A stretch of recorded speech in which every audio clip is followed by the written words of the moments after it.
This is the Fantasy Football Unlimited podcast with your host, Kevin Murray.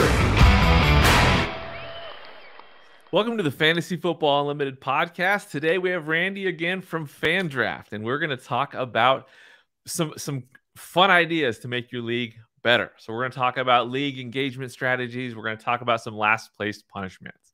But for you, you are a dedicated commissioner that has been doing this for a long time, and you've seen it. You've seen it all. You've got a league that's been in existence for over 30 years. What for you, when it comes to engagement, what are the keys to making leagues engaged, connected, and optimized? I do a few things. A big one is having a really big draft event. Like I'm a huge advocate of doing local in-person drafts. I think there's just so much value you get from it. First of all, you get everybody kind of excited about the draft. It's going to be the thing that kicks off your league. And doing that in person just sort of gets everybody familiar with one another. And you can sort of like test, like, this is the dude I can trash talk to. And like, this is how like much I can trash talk them.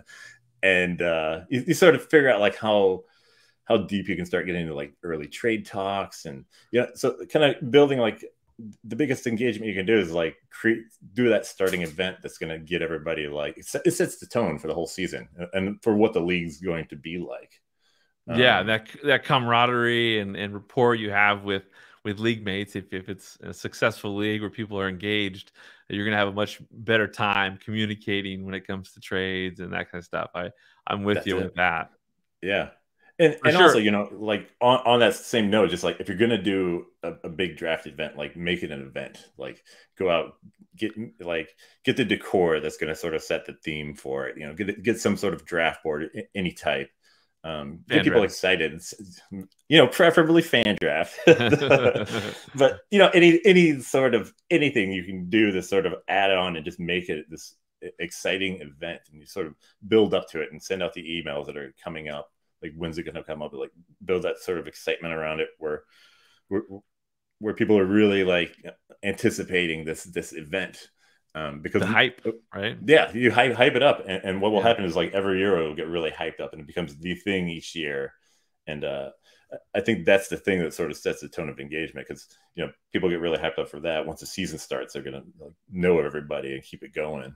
Yeah. How about in-season engagement, like text feeds or different apps that you use for communication? For me, I do a weekly, and I think a lot of commissioners do this, is I do a weekly newsletter.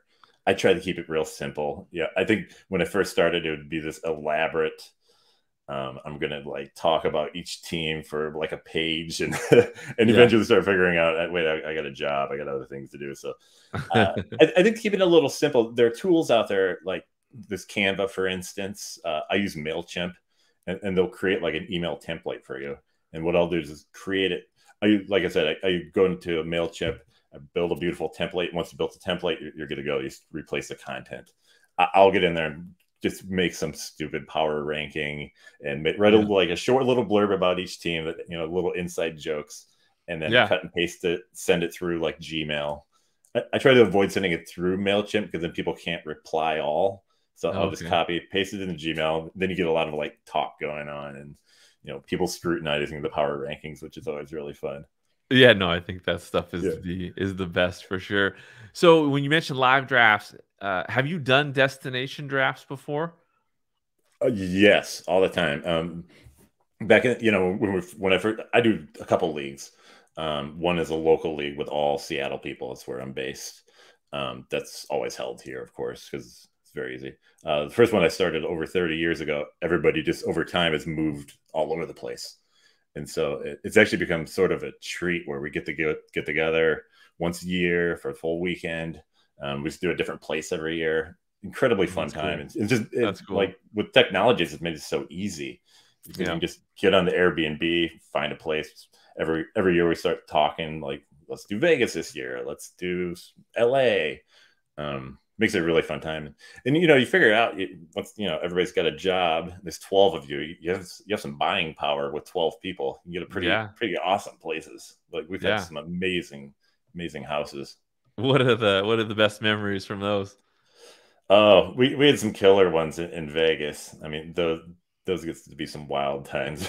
We always try to get a house with a pool. Nice. That's been the one big one. Yeah. And then a lot of we'll do some places like Tahoe, because then you can get a boat and go out in the lake, kind of really get some like events going on. I love it. No, that's something we So have fun. never done. But I think it's on the bucket list. I think that what's better than a bonding, Oh yeah, trip like that for a league. yeah. We just live for it. That's great. That's great. Well, speaking of other things that some leagues live for and some people don't want anything to do with, it's the last place punishments. The spectrum of last place punishments are from the most mild to the most severe things you can even imagine. So let's talk about some last place punishments. What in your experience or things that you've seen, are there certain last place punishments that stand out as the most horrific or the most fun or the most applicable for a league? I think your last line is the one, is find what's most applicable to your league. There's a tone to your league, and you'll know how extreme you can go based off those people in that league.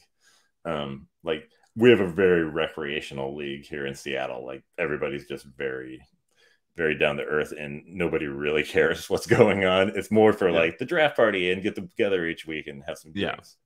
But we still we do whoever wins the toilet bowl in that one. We created this really horrific looking toilet bowl seat with we bedazzled with all these like gems and wrote all over it. And then we forced the winner of the toilet bowl to wear it at the next year's draft for a portion of it. And then we added on, we actually got like a little one of those poop emoji hats. So now you have to wear that in the toilet bowl seat. And then in FanDraft, you have the theme song. And so we found like this toilet bowl sort of theme song that they have to play. So we just keep kind of like adding to it each year. And I think that's really the sort of the thing, is you find something playful, something that's not going to be too humiliating for the people. Like, know your owners. Don't do something. Don't have something that's going to like humiliate people. Don't do something that you wouldn't have it done to you. Most of the time, people are just going to reject it, and they're just going to I'm not going to like get tattooed for losing my fantasy league. But you might be in some league that they're into that. So exactly, like you said, there's it's all about what the league is. Some of them want that shame, want that humiliation. Some people just don't even want to be reminded of it, which is totally fine. But like I said, there's something out there for everyone. So we're gonna go over a handful of last place punishments. I'd like to hear this. I'll throw out the idea and just give me your feedback. Again, whether you like it, you dislike it, you think it's interesting, or nothing that you'd ever want to do. Let me know. So we'll start with this one. Donation to a charity. So this is, you talk about mild, right? So last place, the key is, I guess, to me, last place punishment. It's about creating competition in your league, so people do not want to finish in last place, right? So if someone is at the bottom of the standings, they don't care, they might let things go. But if there is a punishment, they might work a little harder to not have that title at the end of the year. So something like this, donation to a charity, basically, you got a certain set fee that is part of that last place, and you donate to a charity that your league supports. I dig it. That's a pretty easy one, because it's a little bit like, you already have the shame of losing. That's good, and then it's just like a little tacked on tax. I think it's pretty fun. Alternatively, you could also, being a less good Samaritan, like make them buy the beer the next year's draft or something like that. But charity's all pretty great. It's a good cause. And you could do it. They buy the championship ring for the champ or something like that, or pay next year's championship or the champions dues, something like that. But the charity thing is, you just keep it like a modest amount. It seems reasonable. Now let's talk a little more extreme here. So these next several are going to be pretty extreme. So I just want your reactions. So this one's been done. A lot of these have all been done, but this one has been done recently. I've seen some of this where someone dresses up like in a full-on suit and runs a 5K like at a charity run. Oh. I'm into it. I mean, I would do it. I think you're gonna have this problem is there's gonna be like people of different physical abilities.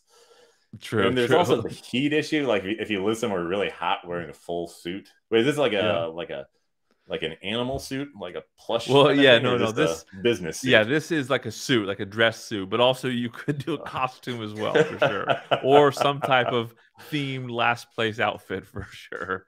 It's got to be the right league. I would do it Yeah, personally. I think it's pretty yeah. awesome. It'd be pretty fun. Yeah, good Okay, workout. next one. Last place manager gets a makeover, like full on, like hair, everything changed. And this can be done by like the champion's wife or some member of the league.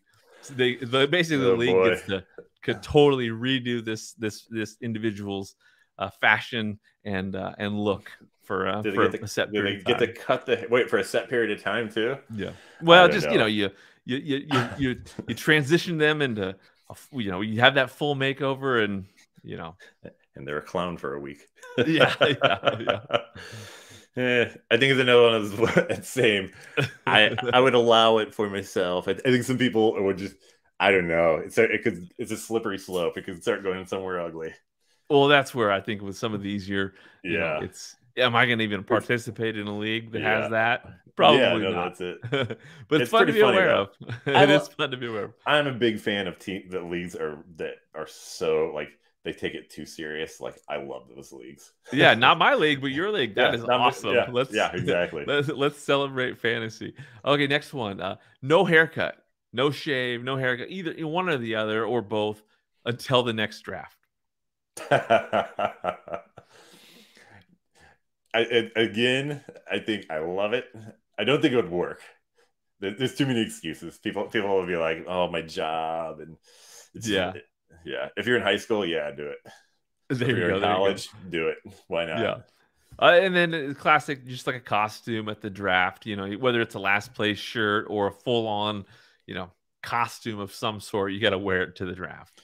Very similar to like what I do. I'm a huge fan of that. I love that because it's restricted to like a very small time frame. It's restricted to a population of people that's controlled. Like it's just you and your buddies. Yeah. That's probably my favorite one. Yeah. So obviously the key is, if it's a permanent thing, it's like a tattoo, it's Yeah, probably not good, right? No. Not desirable. And if it's temporarily permanent, that too, obviously, the more long lasting some of these are, the more unappealing they are to most people. But again, if you want to do it in your league, I love it. Does your league have one? Your local? We have, live league? we have. Myself and my daughter custom made a last place trophy. That's beautiful. like 6 foot tall and just wild looking. Oh, I I love basically it. pieced all these things together. That's it. That's the And way to do that it. has to go to the last place finisher's house for the next season. Like That's awesome. you know, Do you ever yeah, go over to yeah. the house and be like, "Where's the trophy?" We do get pictures to confirm good. that it's positioned in an appropriate In proper place. spot. Yeah. Brilliant. Love that idea. So next up, host a league party. Basically, you have to, finish in last place. You got to put on a party for your league, and that's where I guess in like what you described, whether it's buying beer at the draft, it's kind of along those lines. You got to put together some type of event where you're responsible. I love that. Plus, you could tie it into it. A lot of leagues will do like a toilet bowl before the actual fantasy Super Bowl, and so if you have that determined beforehand, you could basically force them to host like the fantasy Super Bowl party, which is kind of cool to get everybody. It's sometimes sad if you're in the fantasy Super Bowl, everybody else in your league, for real, kind of dropped off. They're just like, it's not me, Yeah. But if you actually have a get together and have the loser throw a party, have the games on, that'd be fun. Yeah. And a tight knit league, I think that's awesome. As everybody gets together and puts a cap on the season, and that'd be cool. I love it. So then the next one, 24 hours in the pancake challenge, right? You've probably seen that where someone has to go to IHOP or go to Waffle House and spend 24 hours at the location, and then I believe like with each pancake to eat, you can take off an hour. That's grueling. I watched that. I watched that video and I was like half sick and half just like, this should happen once ever in fantasy history, and it's really awesome. But then you have to do something else. I don't think it needs to be done again. Yeah, no, it's great for content for your league, and but yeah, it's a bit much. And we don't have Waffle Houses around us, do we? Yeah, no, we don't. We have IHOPs occasionally. I do love that idea, like the idea of doing something like, if you're going to be an extreme league and really do these extreme things, it's pretty sweet. Just do it, like change it every year. So then you have this sort of like recorded history of like all this stupid different. Because the next year when the guy does the pancake thing, it's gonna be old hat. Yeah, no, it's true. The funnest thing to do for sure is to mix it up. I think one of the purposes to have so many ideas on our site, just to give people options. Again, there's mild ones. You don't have to do anything, but if you want to dabble in it, there's definitely some things. And with every idea that is thrown out there, whether you see it on my site or in your newsletter or anywhere else, the key is modification. Modify it to your league and make it appropriate and to what you're looking for, and be creative. We used to for every year with our, like, how we determine the draft order for my kind of recreational league, we would change it every year. You like never knew what it was going to be, and it really kept it kind of fun. Yeah, I think that's a great way to do it, as long as everyone is everybody's on board. On board for sure. That's the key. Well, I appreciate spending some time talking to you about these fun commissioner ideas and topics. I look forward to having you back on again. We're going to go over some more ideas, commissioner related. We're going to talk about a few different things. We're going to talk about, mostly next time, we're going to talk about ways to determine draft order. So that'd be great. I'm excited. Right on. So until then, you best of luck with FanDraft, and we'll see you soon. Thank you. See you soon. Thank you for listening to the Fantasy Football Unlimited podcast. Until next time, be sure to follow and subscribe to all of FFU's social media accounts for daily content.